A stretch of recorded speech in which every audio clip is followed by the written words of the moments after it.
हां, तुमचं नाव सांगा. जयश्री चंद्रशेखर डोकरे, राहणार. राहणार कोल्हापूर. बरं, तुम्हाला काय त्रास होता? शुगरचा त्रास होता किती वर्षापासून? 2 वर्षापासून. जेवणाच्या आधी शुगर किती होती? जेवणाच्या आधी 200 होती, हां, जेवल्यानंतर 350 होती. 350 होती. हां, मग तुम्ही औषधं कुठे घेत होता कोल्हापुरात? कोल्हापुरात ह्यांच्याकडं संतोष पवार. औषधं, शुगरची औषधं कोणाकडे घेतली होती अगोदरची?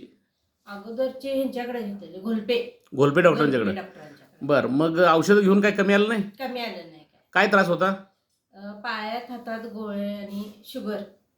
बरं, म्हणजे असं थकवा जाणवायचा? थकवा जाणवायचा. हो. मग असं फिरायला वगैरे जायला येत नव्हतं? नाही जायला येत बरं, नव्हतं. मग आता हे अँटॉक्स टी आणि अँटॉक्स डी घेतल्यानंतर हां, तुम्हाला काय काय फरक झाला?